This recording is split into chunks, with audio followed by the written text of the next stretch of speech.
2026년 1분기 한국조선 빅 3의 합산 영업이익이 발표됐습니다. 2조 700억 원, 분기 기준 사상 최대 기록입니다. 영업이익률 16%, 반도체에 버금가는 수익성입니다. 올해 연간 매출은 60조 원을 처음으로 돌파할 전망입니다. 역대 최고였던 52조 원마저 가볍게 넘어선 겁니다. 5월까지 누적 수주액만 200억 달러, 약 28조 원어치입니다. 전년 대비 수주 증가율 무려 210%입니다. 지금 배 한 척 주문하면 받을 수 있는 건 2029년입니다. 3년 반치 일감이 꽉 차 있다는 뜻이죠. 초대형 원유음 반선 한 척 가격 1967억 원입니다. 서울 아파트 1000채를 한 척에 실어 보내는 셈입니다. 렌지선 시장에서 한국의 점유율은 72%에 달합니다. 세계가 필요로 하는 렌지선 10척 중 7척이 한국산입니다. 그런데 믿기 어렵겠지만 불과 10년 전 이 산업은 죽었습니다.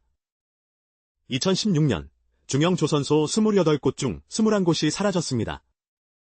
거제와 통영에서만 1년에 1020개 기업이 문을 닫았습니다. 수출입은행은 설립 40년 만에 처음으로 적자를 냈습니다. 대우조선해양은 감사보고서에 존속능력 불확실히 찍혔습니다. 완전히 끝났다고 모두가 말했던 산업이 지금 역대 최고 실적을 쓰고 있습니다. 대체 그 지옥 같은 10년 동안 무슨 일이 있었던 걸까요? 2008년 세계 금융위기가 터졌습니다. 불과 1년 전까지 세계 1위를 다투던 한국조선소의 발주가 뚝 끊겼습니다. 그런데 조선사들은 위기 앞에서 더 위험한 선택을 합니다. 살아남기 위해 원가 이하로 배를 수주하기 시작한 겁니다. 여기에 해양 플랜트라는 도박판까지 벌어집니다. 경험도 기술도 부족한 해양 플랜트에 무리하게 뛰어든 결과는 참혹했습니다. 2014년 국제유가마저 반토막이 납니다. 해양 플랜트 발주가 증발하면서 조선업 전체가 흔들리기 시작합니다. 거제, 통영, 고성 조선 도시들이 무너지기 시작합니다. 2014년 213개였던 도산기업이 2015년엔 501개로 폭증합니다. 그리고 그 숫자는 곧 1000개를 넘어섭니다. 거제, 통영, 고성, 1분기에만 도산 확인 기업 1020개. 한 도시 전체의 경제가 조선소 하나에 매달려 있었던 겁니다. 중형조선소 28개 중 21개가 사라집니다. 살아남은 건 고작 7곳, 4분의 1뿐이었습니다. 2016년 대우조선해양에 최악의 감사 의견이 나옵니다.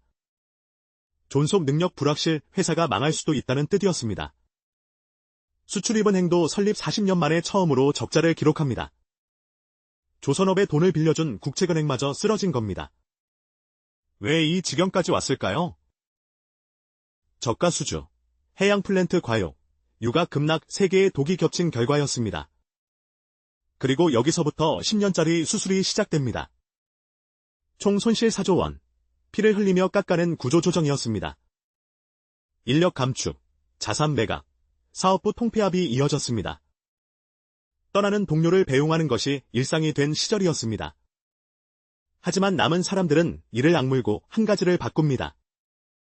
싸게 많이 대신 비싸도 제대로를 선택한 겁니다. 2021년 대우조선해양 매각을 끝으로 구조조정이 마무리됩니다. 10년의 겨울이 끝났습니다. 살아남은 자들의 손엔 상처뿐이었죠. 그런데 바로 그때 세계 바다에서 전혀 예상 못한 신호가 옵니다. 2024년 조선업계에 이상한 소문이 돌기 시작합니다. 전 세계 해운사들이 한국조선소 문을 두드리기 시작한 겁니다. 13년 만에 찾아온 슈퍼사이클, 그 규모가 상상을 초월합니다. 2026년 1분기 빅3 합산 영업이익 2조 700억 원. 사상 최대입니다. 역사상 한 번도 찍어본 적 없는 숫자예요. 한국조선해양의 영업이익률은 16%를 넘었습니다.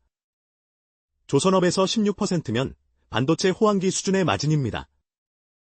전년 대비 수주량 증가율 무려 210%입니다. 5월 말 기준 누적 수주액이 200억 달러를 돌파했습니다.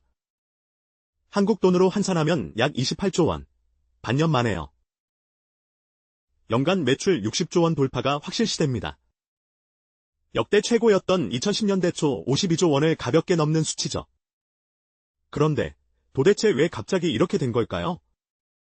첫 번째 열쇠는 렌지선입니다. 영하 163도에서 액화 천연가스를 운반하는 초정밀 기술이 필요한 배. 전 세계 렌지선 수주, 한국이 72%를 독식합니다. 중국은 고작 22%에서 30% 사이를 오가는 수준이에요. 왜 이 격차가 좁혀지지 않느냐? 알고 보면 이유가 있습니다. 중국이 한국 설계도를 훔쳐 자체 건조한 렌지선이 있었습니다. 결과는 참담했습니다. 가스 누출, 냉각 시스템 오류 속출. 설계도만 복사해선 안 되는 수십 년 숙련의 영역이었던 거죠. 하자를 겪은 발주처들이 하나둘 한국으로 돌아오기 시작합니다. 두 번째 열쇠는 지정학입니다. 중동 전쟁이 터졌습니다. 호르무즈 해협이 위험해지자 원유와 가스 운송 루트가 바뀝니다. 이른바 톤마일 효과, 항로가 길어지면 배가 더 필요합니다. 렌지선과 초대형 유조선 발주가 동시에 폭발합니다.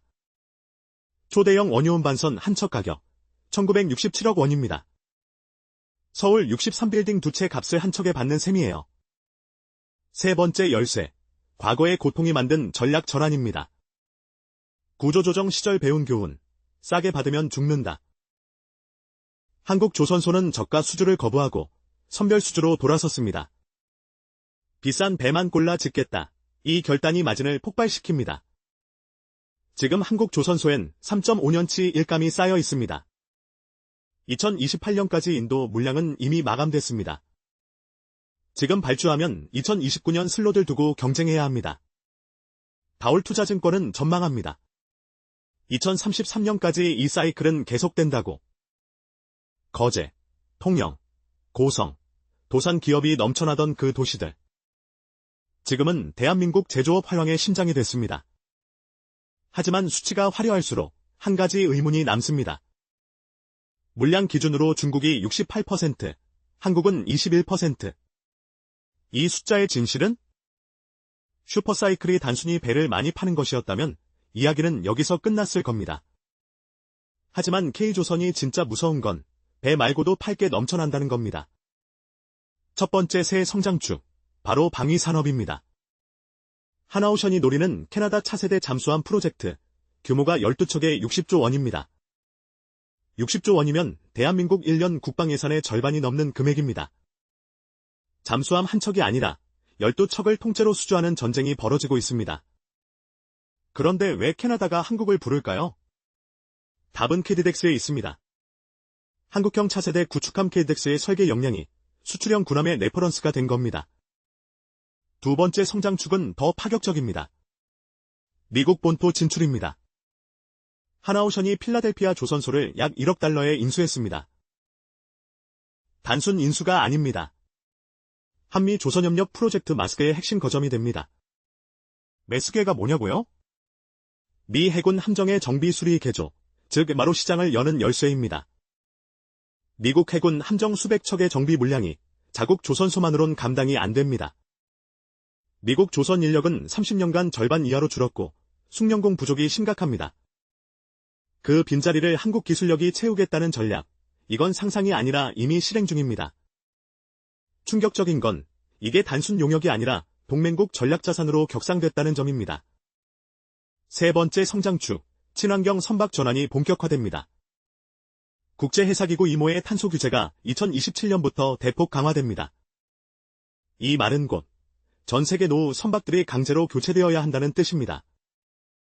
전 세계 상선의 약 25%가 설령 20년 이상, 교체 수요만 수천 척입니다.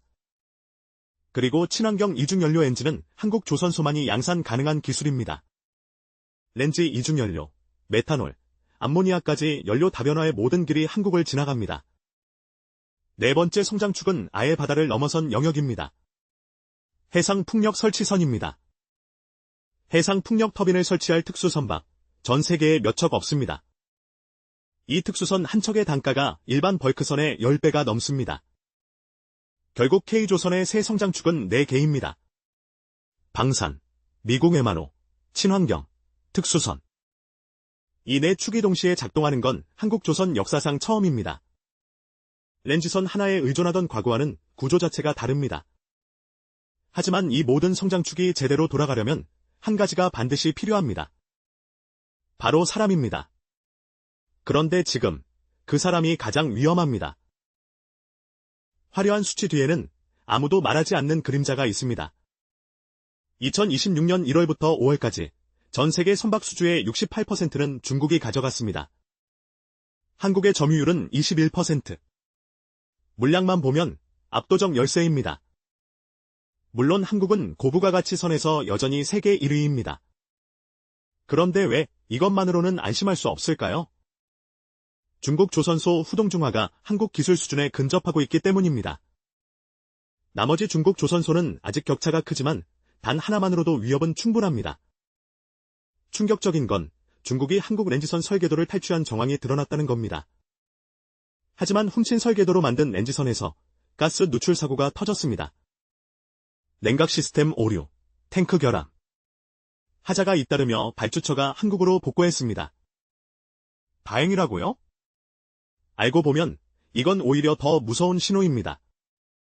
중국은 실패에서 배웁니다. 그들이 하자를 고치는 건 시간 문제일 뿐입니다. 실제로 2026년 5월 기준 월간 점유율 격차가 3%포인트까지 좁혀졌습니다. 경쟁국만이 문제가 아닙니다. 한국 조선소 안에도 시한폭탄이 있습니다. 숙련공의 평균 연령이 해마다 올라가고 있습니다. 2016년 구조조정 때 떠난 젊은 기술자들 대부분 돌아오지 않았습니다. 빈자리를 채운 건 외국인 노동자들입니다. 외국 인력 의존도가 급격히 올라가면서 품질 관리가 새 과제로 떠올랐습니다. 언어 장벽, 숙련도 편차. 고부가가치 선일수록 이 리스크는 치명적입니다.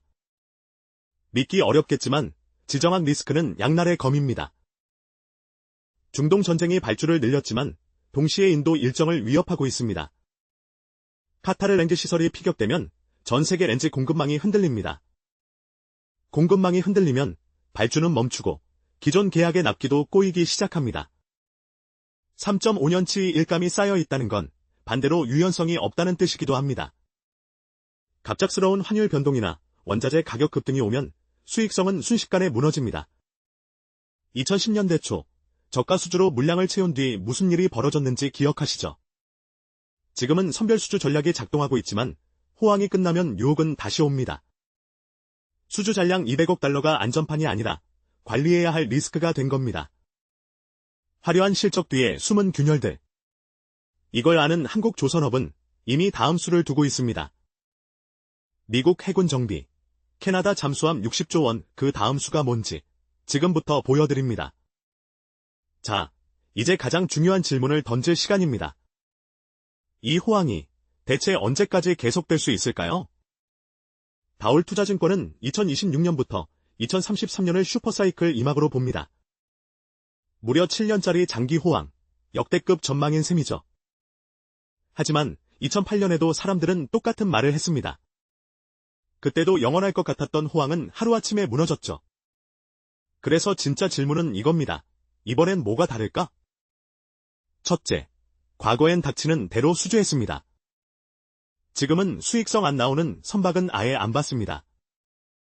영업이익률 16%, 이 숫자가 체질 변화의 증거입니다. 둘째, 이번 호황의 동력이 완전히 다릅니다. 과거엔 단순 벌크선과 컨테이너선이 주력이었죠. 지금은 렌지선, 군함, 잠수함까지 포트폴리오가 확장됐습니다. 한 축이 무너져도 다른 축이 받쳐주는 구조인 거예요. 셋째, 미국 시장이라는 새로운 문이 열렸습니다. 필라델피아 조선소 인수는 시작에 불과합니다. 미 해군 정비보수 시장, MRO는 연간 수십조 원 규모입니다. 건조뿐 아니라 유지보수까지 수익의 길이 두 갈래로 갈라진 겁니다. 캐나다 차세대 잠수함 12척, 예상 규모만 60조 원입니다. 수주에 성공하면 K조선 방산 역사가 새로 쓰입니다. 그런데 이 모든 낙관 속에 반드시 챙겨야 할 게 있습니다. 숙련공의 나이가 해마다 높아지고 있다는 사실입니다. 기술은 사람 손에 있는데 그 손이 줄어들고 있는 겁니다. 외국인 노동자 비중은 높아지고 기술 전수 시스템이 시급합니다. 사이클은 반드시 끝이 옵니다. 이건 법칙이에요. 하지만 한겨울을 견딘 나무만이 가장 깊이 뿌리를 내립니다. K조선이 10년의 겨울에서 배운 건 딱 하나입니다. 이 질문에 대한 답은 다음 파트에서 확인하시죠. 그게 바로 이 슈퍼사이클의 진짜 시험대입니다. 그런데 이 모든 이야기에서 빠진 사람들이 있습니다. 2016년 거제 옥포만의 도크는 텅 비어 있었습니다. 용접 불꽃이 꺼진 자리엔 폐업 신고서만 쌓였죠. 1000개가 넘는 기업이 문을 닫던 그 겨울을 기억합니다. 누군가는 떠났고 누군가는 이를 악물고 남았습니다. 남은 사람들은 단 하나의 원칙을 세웠습니다. 헐갑 수주 대신 만들 수 있는 것만 만들겠다는 각오. 그 고집이 무려 10년을 버텼습니다. 그리고 2025년 옥포만에 다시 불꽃이 피었습니다. 분기 영업이익 2조 원, 역사상 한 번도 없던 숫자. 하지만 이 영상이 전하고 싶은 건 숫자가 아닙니다. 폐업 신고서를 쓰던 손이 오늘 용접봉을 잡고 있다는 겁니다. 거제의 식당엔 다시 점심줄이 섭니다. 통영 부동산은 매물 대신 입주 문의가 붙었습니다. 슈퍼사이클은 하늘이 준 게 아닙니다. 한겨울을 버틴 체력이 만들어낸 자격입니다. 얼마나 벌었느냐가 아니라 다음을 준비할 힘이 있느냐. 그게 K조선 13년의 진짜 교훈입니다. 여기까지 함께해 주신 여러분, 감사합니다. 구독과 좋아요, K조선을 응원하는 가장 쉬운 방법입니다. 다음 영상, K방산 슈퍼사이클의 비밀이 기다립니다.